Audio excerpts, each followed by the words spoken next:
Hello, basketball people, we have news. Let's go to more news about the Golden State Warriors. I ask you to give a thumbs up and subscribe to my channel, as I am a Warriors fan. Bringing in a big star is still part of the Warriors' management plans, but how can they get a star available? Kawhi Leonard is embroiled in issues with the NBA due to his transfer to the Los Angeles Clippers. If the NBA cancels the trade, the Warriors could bring in Kawhi Leonard and form a super team, becoming championship favorites. The allegations against the LA Clippers and Kawhi Leonard is the talk of the NBA world right now, with the Golden State Warriors certainly watching on given this is happening to one of their closest and most important rivals in the Pacific Division. Yet there's also another reason why the Warriors will be monitoring the Leonard situation and the punishments handed down. There has been some chatter about the NBA taking the drastic step of voiding the forward's contract with the Clippers, essentially making him a free agent and open to exploring the market. Acquiring Kawhi Leonard would instantly make the Warriors contenders. While Leonard becoming a free agent is certainly a long way from reality right now, it's something Golden State must simply take advantage of if the opportunity arises. This is a team that's currently viewed by most as outside the absolute top rung of contenders in the league, with the path to narrowing that gap not exactly obvious right now. The Warriors do have future picks to utilize, but that's not much help in a trade sense when you don't have the ability to match contracts for a 30-40+ million player, unless they were willing to give up Jimmy Butler or Draymond Green. That may change mid-season when Jonathan Kuminga becomes trade eligible, but Golden State first have to get the young forward on a new contract that isn't the qualifying offer before they can even contemplate that idea. Leonard becoming a free agent would suddenly change the conversation, giving the Warriors another avenue to target a top-tier superstar. While there's always health question marks on the 34-year-old, he remains one of the most efficient two-way players in the league when healthy. Over the past 3 seasons, Leonard has averaged 23.2 points, 6.3 rebounds, and 3.6 assists while shooting 51.4% from the floor and 41.5% from three-point range. Can you imagine Golden State rolling out a starting 5 of Stephen Curry, Leonard, Jimmy Butler, Draymond Green and Al Horford? Sure, there's age and health concerns, but there's little doubt that would be a championship contender to rival every team around the league. There's a lot to play out before that even becomes a possibility, and if it does there will be no shortage of interested parties. Whether the Warriors could even convince Leonard to pick them over other teams is a question within itself, but for the moment it's at least worth keeping track of in what's quickly emerged as the story of the offseason. Jonathan Kuminga believes he has multi-time All-Star potential, per report. Golden State Warriors forward Jonathan Kuminga is prepared to bet on himself as contract talks with the team remain unresolved. According to ESPN, the 22-year-old believes he has multi-time All-Star potential as he considers signing the one-year qualifying offer that would make him an unrestricted free agent next offseason. But Kuminga has stated a belief that he has multi-time All-Star potential. He has lined up loss of value insurance to protect himself in the event he signs the qualifying offer. He's intrigued by the possibility of unrestricted free agency next summer, sources said, when at least 10 teams are set to have real cap space. Kuminga averaged 15.3 points and 4.6 rebounds while shooting 45.4% from the field and 30.5% from three last season. However, injuries and lineup decisions from head coach Steve Kerr limited him to just 47 appearances, where he averaged 24.3 minutes per game. His all-star potential ultimately hinges on consistent minutes and a larger role on offense, glimpses of which emerged in the postseason. After seeing limited action in the first round against the Houston Rockets, he stepped into a much bigger role in the series against the Minnesota Timberwolves, specifically once Stephen Curry went down with a hamstring injury. In Game 3 of that series, Kuminga played 36 minutes and delivered 30 points on 11 of 18 shooting, including 3 of 4 from deep, in the team's narrow 5-point loss. He followed that up with 23 and 26 points in Games 4 and 5, respectively, as the Warriors lost the series 4-1. That stretch showed what Kuminga can do with opportunity, and it's the kind of performance that adds weight to his upcoming decision. He has until October 1 to sign the qualifying offer, a move that would strip the Warriors of flexibility since he would gain veto power over trades and could leave in free agency next summer. While that represents a worst-case outcome for Golden State, ESPN noted there could still be financial upside for the organization. But there are side benefits to that overall net negative that are being considered as part of the equation, sources said. Kuminga returning on the qualifying offer would allow the Warriors to remain below the first apron and, as a repeater tax team, save nearly $70 million in luxury tax money. For both sides, the looming decision stands as a defining moment, one that could shape Kuminga's career path and the Warriors' push for another championship. For more on this and other news around the NBA, here is our latest news roundup for Monday, September 15th. Warriors news. Inside the Warriors' stalemate with Jonathan Kuminga, ESPN. So, Turner and Kuminga have presented alternatives.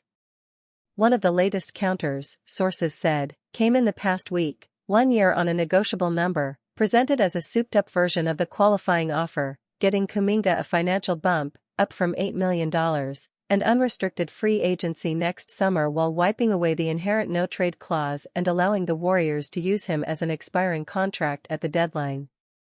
It would serve as a bridge deal that gives both sides the ability to examine another year together, but also a much more trade-friendly salary number as opposed to the qualifying offer, which has an October 1st deadline.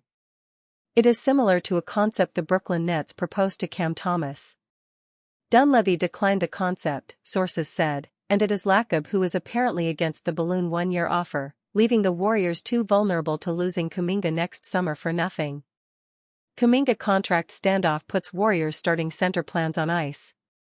The Golden State Warriors' efforts to sign veteran center Al Horford are directly tied to restricted free agent forward Jonathan Kuminga's next contract. According to ESPN's Anthony Slater and Shams Charania, the Warriors are preparing to use their taxpayer mid-level exception on Horford, a move that would hard-cap the team at the NBA's second apron. That cap constraint is why the Warriors have drawn a hard line at a $22.5 million starting salary for Kuminga, whether in their earlier 2-year, $45 million offer or their more recent 3-year, $75.2 million proposal, according to the ESPN report. Both deals include a player option on the final year. The tentative plan hard caps them at the second apron and means $22.5 million is the most they could give Kuminga next season while holding 15 rostered players, a figure that has so far proven too low for Kuminga to accept in a multi-year deal attached to a team option, Slater and Charania reported Monday. Kuminga has until October 1st to decide whether to sign his $7.9 million qualifying offer or take the Warriors' extended offer. Training camp opens September 29th for most teams. Horford's role in Warriors' rotation. The Warriors' plan to give Horford an above-veteran minimum contract was first reported by NBA insider Jake Fisher in August. At the time, Fisher noted the franchise was exploring different cap scenarios to secure the veteran's services. Al Horford's situation is a bit different because, depending on where the Warriors land in a cap tax situation, I believe he could make upwards of the full taxpayer mid-level, $5.7 million, exception, Fisher said on Bleacher Report's Insider's Notebook. There's also discussion of a potential 2-year deal with a player option, which would be beneficial for Horford, who was considering retirement following the Boston Celtics championship run in 2024. Horford is expected to slot in as the team's starting center, easing the defensive and rebounding burden on Draymond Green while providing floor spacing on offense, filling a void left by Looney. Golden State views Horford as a steady presence after longtime big man Kevin Looney departed for the New Orleans Pelicans this summer. The Warriors' frontcourt is now anchored by Horford, with younger players Tracy Jackson-Davis and Quinton Post rounding out the rotation. Horford would slide in as the presumed starting center, lessening the regular season load on Draymond Green, Slater reported in August. His ability to pass, defend and shoot from the center spot fits well into the Warriors' system. Last season, Horford averaged 9.0 points, 6.2 rebounds, and 2.1 assists while connecting on 36.3% of his three-pointers. During Boston's championship run the year before, he shot 41.9% from deep, balancing age and championship aspirations. If Horford signs, the Warriors' projected starting lineup will be among the oldest in the NBA, with Horford, Green, Jimmy Butler, and Stephen Curry all in their mid to late 30s. That stands in stark contrast to the Oklahoma City Thunder, who won the 2024-25 title as one of the league's youngest championship squads in nearly 50 years.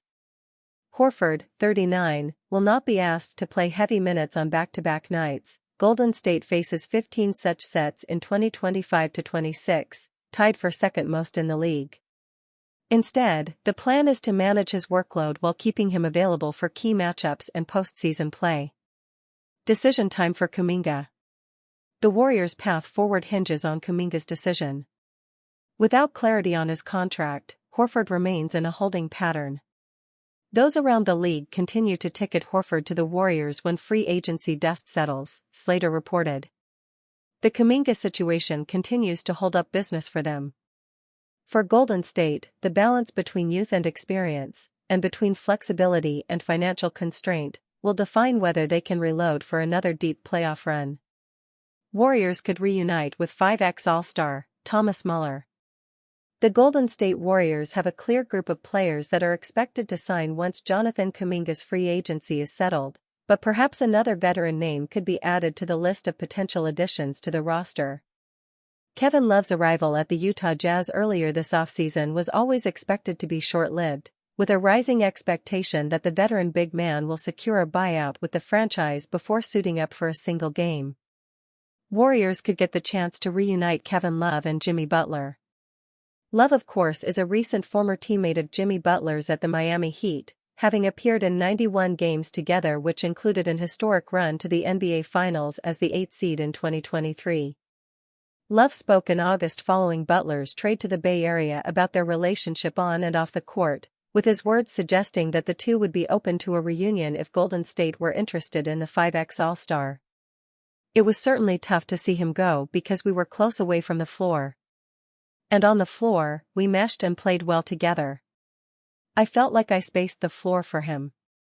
I was always looking for him, Love told The Athletic. Would the Warriors actually be interested though? There's certainly been times in the past where Love has been seen as an ideal target for the franchise, largely because his floor spacing and passing ability would be an excellent fit within the Golden State offense. Age and health concerns have now caught up to Love in recent years, suggesting the Warriors could easily turn their eye away from turning a longtime foe into a friend.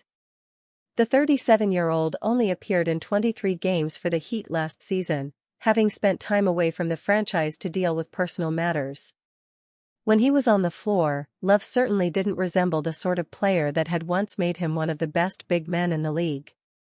He averaged 5.3 points and 4.1 rebounds in 10.9 minutes per game, shooting 35.7% from the floor and 35.8% from three-point range. Add in the fact that Golden State are expected to sign Al Horford in free agency, and it's unlikely that they'll also show interest in Love when he becomes available. Perhaps they could argue that Love and Horford, or Quinton Post, could play minutes together given their skill sets, but it's still hard to see him earning a consistent rotation role for Steve Kerr. Stranger things have happened though, and it's still very much worth monitoring from a Warrior perspective, particularly once Love's buyout with the Jazz is finalized. Al Horford's potential comeback to Celtics raises eyebrows as Warriors face uncertain future. Al Horford's potential return sparks intrigue as Warriors navigate uncertainty. In the ever-churning waters of the NBA offseason, the possibility of Al Horford making a comeback with the Boston Celtics has captivated fans and analysts alike. As teams strategize for the upcoming season, the implications of Horford's potential return are layered with meaning, especially as the Golden State Warriors grapple with their own challenges. Al Horford has long been a beloved figure in Boston, where he played a pivotal role in the Celtics' resurgence over the past decade. His combination of veteran savvy, defensive prowess, and leadership has made him an invaluable asset. Following his departure, Horford continued to showcase his skills, but the notion of a second stint in green has stirred excitement among Celtics supporters. Rumors have begun to circulate that the Celtics may be considering Horford once again. After a year filled with ups and downs, the prospect of reuniting with the big man who helped shape the team's identity could address both their frontcourt depth and locker room dynamics. Warriors' future in doubt. On the other side of the league, the Golden State Warriors find themselves at a crossroads. Following a disappointing playoff exit, questions linger about the direction of the franchise. With key players aging and the window for championship contention narrowing, the Warriors must navigate a delicate balance between maintaining their core and infusing new talent into the roster. The uncertainty surrounding their future has led to speculation about potential trades and free agent signings. As the offseason progresses, the Warriors will need to make critical decisions that could define the franchise for years to come. The NBA offseason, a time for change. As the offseason unfolds, the NBA landscape is ripe for change. The potential return of Horford to the Celtics and the Warriors' search for clarity both underscore the league's dynamic nature. In a time when teams are re-evaluating their identities, the decisions made during these months can reverberate through the coming season. The intrigue surrounding Horford's situation, juxtaposed with the Warriors' challenges, illustrates the multifaceted narratives that define the NBA's offseason. Fans and analysts alike will be watching closely as these storylines develop, with the potential for significant impact on both franchises.